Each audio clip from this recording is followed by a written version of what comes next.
श्रोताओं को नमस्कार। आज सर्वप्रथम एक कहानी आप लोगों के समक्ष प्रस्तुत करने जा रहा हूँ, जिसका उद्देश्य शिवरात्रि के संबंध में है। शिवरात्रि करने से क्या फायदा होता है, इसी के संबंध में इस कहानी में बतलाया सारांश है या बतलाया गया है।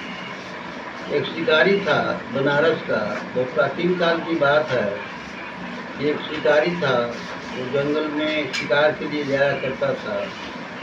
उसका नाम गुरुद्रहु था और गुरुद्रहु चोरी भी करता था, चोरी डकैती भी करता था और शिकार का भी काम करता था। शिकार करने के पश्चात जो भी पशुओं का शिकार करता था, उसी से परिवार का पालन पोषण करता था। एक दिन की बात है कि उसे कुछ भी शिकार प्राप्त नहीं हुआ, निराश हो गया। तो शाम को सोचा कि एक जंगल में बेल का वृक्ष था और उसके नीचे शिवलिंग की स्थापना थी और शिवलिंग के बगल में ही नहाने के लिए, पीने के लिए पोखरे की व्यवस्था थी। तो उसने सोचा कि शाम को कोई हिरण जरूर आएगा पानी पीने के लिए। तो उसने क्या किया कि वह स्वयं बेल के वृक्ष पर चढ़ गया और कमर में, तुमड़ी में पानी रख लिया पीने के लिए।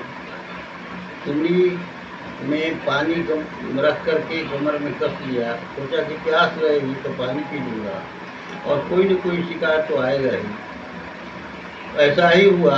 रात्रि के समय, पहले पहर में रात्रि के समय एक हिरण पानी पीने के लिए आया। वो हड़बड़ा करके अपने कर्कश से बाण निकाल के छोड़ना ही चाहा, तो हड़बड़ा के छोड़ने में के क्रम में बेल के कुछ पत्ते नीचे गिर गए शिवलिंग पर और तुमड़ी का पानी भी गिर गया और भूखे प्यासे दिन भर था ही। इस प्रकार से पहले पहर की एक तरह की पूजा हो गई। और जब हड़बड़ा कर वो बाण चलाना चाहा तो हिरण आया, कहा कि तुम क्या चाहते हो? तो उसने कहा कि मैं तुम्हारा शिकार करना चाहता हूँ, हमारे परिवार के लोग भूखे हैं। तो वो बस हिरण कहता है कि इस बार हमको छोड़ दो, मैं पत्नी को, बच्चों को समझा के आऊँगा तो मेरा शिकार कर लेना। तो शिकारी ने उसे छोड़ दिया और पुनः उसकी पत्नी उसी तरह से खोलते खोलते उसी पोखरे के पास पानी पीने के लिए आई। हिरनी आई उसकी पत्नी, तो उसी तरह से पूर्व की भांति उसने हड़बड़ा करके बाण चलाना शुरू किया। तो जल नीचे शिवलिंग पर गिर गया और बेल के कुछ पत्ते गिर गए। इस तरह से पूजा हो गई, दोपहर की पूजा हो गई। इतना ही कहकर मैं अपनी वाणी को विराम देता हूँ। शेष भाग कुछ ही क्षणों में प्रकाशित होगा।